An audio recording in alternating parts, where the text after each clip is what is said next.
नमस्कार दोस्तों, क्या आपने कभी सोचा है कि 7 साल की बच्ची अगर रील्स की एडिक्ट हो जाए या 4 साल का बच्चा खुद को कार्टून कैरेक्टर समझने लगे तो इसके पीछे असली गुनहगार कौन है? बच्चा, पेरेंट्स या ये सिस्टम? सोचिए क्या हो जब बच्चा रात दिन मोबाइल स्क्रीन में नज़रें गड़ाकर चिपका रहे। क्या हो जब वह स्मार्टफोन के चलते पढ़ाई लिखाई, खेल कूद, यहाँ तक कि खाने पीने से भी मन चुराने लगे। और क्या हो जब वह छोटी छोटी बातों पर चिड़चिड़ाने लगे। है ना, ये थोड़े अजीब सवाल, पर यह हकीकत है। स्मार्टफोन एक ऐसी टेक्नोलॉजी है जो अब सरदर्द बनती जा रही है। एक ऐसा वायरस जिसके लिए कोई वैक्सीन नहीं। इसे लेकर सरकार, स्कूल और समाज हर कोई अपनी जिम्मेदारी से भाग रहा है और बच्चे मोबाइल की कैद में खोते जा रहे हैं। इस वीडियो में जानिए वो कड़वा सच जो घर घर की कहानी बन चुकी है। नमस्कार, मेरा नाम है रोहित और आप देख रहे हैं सरिता का बुलेटिन गहरी सोच।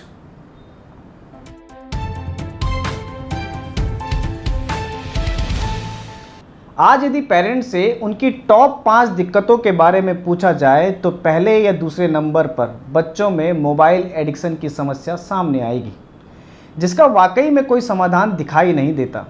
दरअसल उन समस्याओं का कोई समाधान होता भी नहीं जो सरकार की सरपरस्ती में फलती फूलती हैं। जी हाँ, सरकार ने ही इसे जीवन का इतना ज़रूरी हिस्सा बना दिया है कि इसके बगैर काम ही नहीं चलता। क्या बच्चे, क्या बड़े, सबके लिए स्मार्टफोन ऐसा हो गया है जैसे शरीर का कोई अंग हो। 10 मिनट के लिए आंखों से दूर होता है तो फोमो होने लगता है, जी मिचलाने लगता है, मन घबराने लगता है। प्राइवेसी का डर, पिछड़ जाने की बेचैनी और कुछ छूट जाने की चिंता दिमाग को ऐसे घेरते लगती है मानो स्मार्टफोन के बिना जीवन अधूरा हो। भाई, पेरेंट्स की तो मजबूरी है। पैसों का ट्रांजैक्शन करना हो तो स्मार्टफोन चाहिए, ऑफिस में हाजिरी लगानी हो तो स्मार्टफोन चाहिए, टैक्स भरना हो तो भी स्मार्टफोन चाहिए। हर काम में स्मार्टफोन जरूरी हो गया है। ड्राइविंग लाइसेंस बनवाने से लेकर टिकट बुक कराने तक, पहचान पत्र बनवाने से लेकर आधार कार्ड बनवाने तक, सिलेंडर बुक कराने से लेकर पासपोर्ट बनाने तक हर जगह स्मार्टफोन की ज़रूरत पड़ ही जाती है। और ये कोई ऑप्शनल चीज़ नहीं है, बल्कि इसे कंपलसरी बना दिया गया है, क्योंकि हम सब मोबाइल में आते OTP और नोटिफिकेशन से घिरने लगे। ऐसे में अगर बच्चा स्मार्टफोन की मांग करे तो आप उसे रोक नहीं सकते हैं, क्योंकि इसे सेफ्टी टूल भी मान लिया गया है। 10-12 साल के बच्चों के लिए डेली यूज़ में भी स्मार्टफोन ज़रूरत बन गया है। अब तो होमवर्क, असाइनमेंट और प्रोजेक्ट भी स्मार्टफोन पर भेजे जाते हैं। स्कूल की कोई अपडेट देनी हो या ट्यूशन की ऑनलाइन क्लास लेनी हो, स्मार्टफोन बच्चों के जीवन में अंदर तक घुस गया है। मगर समस्या ये है कि एक बार बच्चे के हाथ में स्मार्टफोन आ जाए तो स्मार्टफोन अपने साथ कई समस्याओं को भी साथ लेकर आता है। बच्चे घंटों घंटों रील्स, वीडियो गेम्स और कार्टून देखने में मस्त रहते हैं।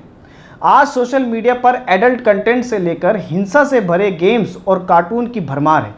ये तीनों चीज़ें अलग अलग तरीक़ों से बच्चों के दिमाग पर इम्पैक्ट डालती हैं। बीते दिनों नेटफ्लिक्स पर इसी समस्या को लेकर एक वेब सीरीज़ आई थी, नाम था एडोलसेंस।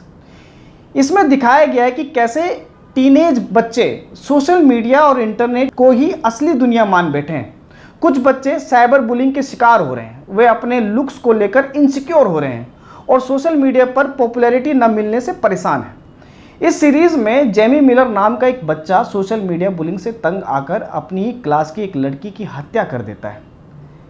यह लड़का सोशल मीडिया पर जिस तरह का कंटेंट कंज्यूम कर रहा होता है वह काफ़ी खतरनाक होता है। वह ऐसे इन्फ्लुएंसर से इन्फ्लुएंस हो रहा होता है जो हिंसा की बात करते हैं, बदला लेने की बात करते हैं और नफरत फैलाते हैं। सोचिए, 13 साल का लड़का हत्या कर देता है क्योंकि वह सोशल मीडिया की रेस में पिछड़ रहा है और ऐसा कंटेंट कंज्यूम कर रहा है जो उसे हिंसक और इनसिक्योर बना रहा है। देखा जाए तो अमेरिका के स्कूलों में हर साल कोई ना कोई मास शूटिंग की घटना घटती रहती है। ऐसा नहीं है कि यह सिर्फ विदेशों में हो रहा है। भारत में हाल ही में यूनिवर्सिटी ग्रांट कमीशन ने शिक्षण संस्थानों को इस बात पर नज़र रखने के लिए कहा कि वे देखें कि कॉलेजों में बनने वाले व्हाट्सएप ग्रुपों में जूनियर छात्रों को परेशान तो नहीं किया जा रहा है। मोबाइल एडिक्शन के प्रभाव का हाल तो यह है कि बच्चे खुद को कार्टून कैरेक्टर समझने लगे हैं। इंदौर के महाराजा यशवंत राय हॉस्पिटल के फिजियोथेरेपी विभाग के आंकड़ों के अनुसार हर दिन 60-70 बच्चे थेरेपी के लिए वहां आते हैं।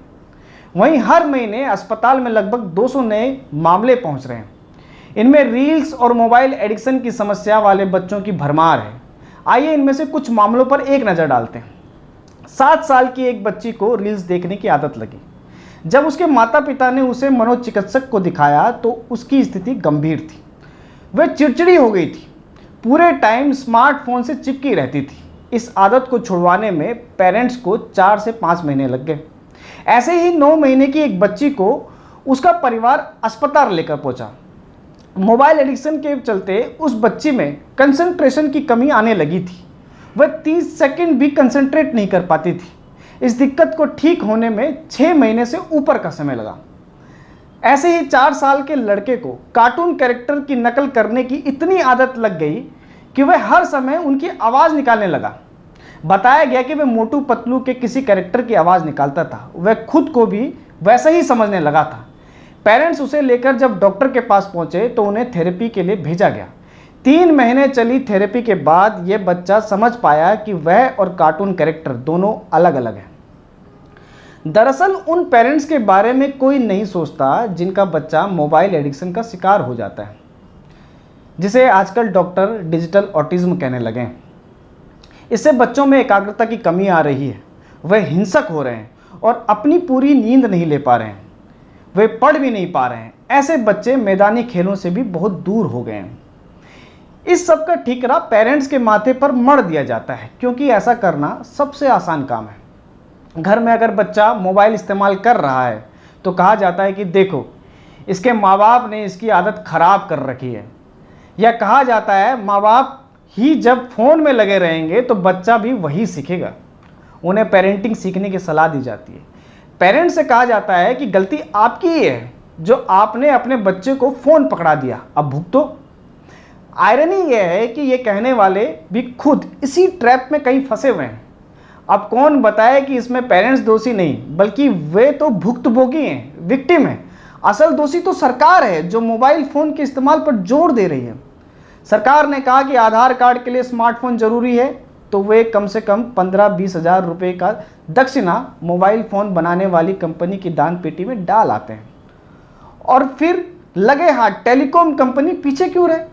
वे भी कहते हैं कि अगर फ़ोन चलाना है तो 300 रुपये का मंथली रिचार्ज का चढ़ावा हमारी तिजोरी में भी डालो।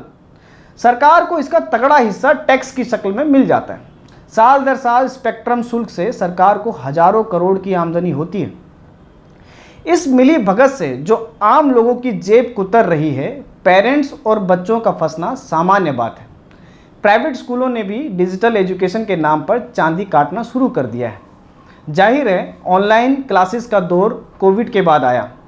कोरोना से तो बच्चे जैसे तैसे बच गए, लेकिन स्मार्टफोन नाम के इस नए वायरस की गिरफ्त में आ ही गए, जिसकी ना कोई वैक्सीन है ना कोई दवाई। ऊपर से नीम चढ़ी बात यह कि इस पर ताली थाली बजाने का कोई असर नहीं होता। अब सवाल यह है कि इसका हल क्या है। क्या बच्चों के लिए इंटरनेट सीमित कर दिया जाए? क्या उनके लिए सोशल मीडिया इस्तेमाल पर रोक लगा दी जाए? वैसे ऐसा होना मुश्किल भी नहीं है, क्योंकि कई देश इस पर रोक लगा चुके हैं।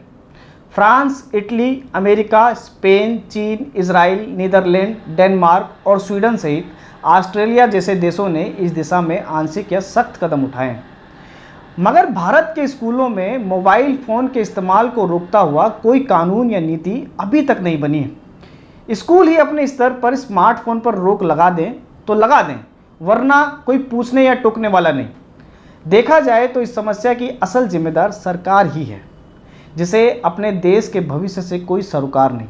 वह अपने एजेंडे को थोपते हुए गुलामों की फौज खड़ा करना चाहती है। फिर चाहे बच्चे स्मार्टफोन में आंखें गड़ाएं या पबजी, फ्री फायर और रील्स में डूबें। मगर सिर्फ ऐसा सोचकर पेरेंट्स भी अपनी जिम्मेदारियों से भाग नहीं सकते। सरकार अगर दोषी है तो पेरेंट्स भी कुछ कम नहीं। ऐसे में उन्हें कोशिश करनी होगी कि उनका बच्चा इस एडिक्शन से बच निकले। इसके लिए सबसे पहले उन्हें खुद इस एडिक्शन से निकलना होगा। इसके बाद अपने बच्चों में पत्र पत्रिकाएं या किताबों को पढ़ने की आदत डलवानी होगी। इसके लिए चंपक, जिनी चैम्प्स जैसी शानदार मैगजीन से शुरुआत की जा सकती है। इनमें मोरल स्टोरीज होती हैं, क्विज होते हैं और टास्क भी होते हैं।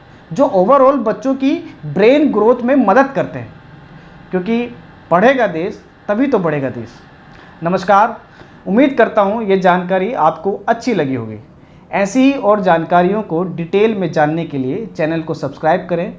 ये स्टोरी लिखी है भारत भूषण श्रीवास्तव ने और कैमरा संभाला है उमर ने। आपसे फिर मुलाकात होगी। धन्यवाद।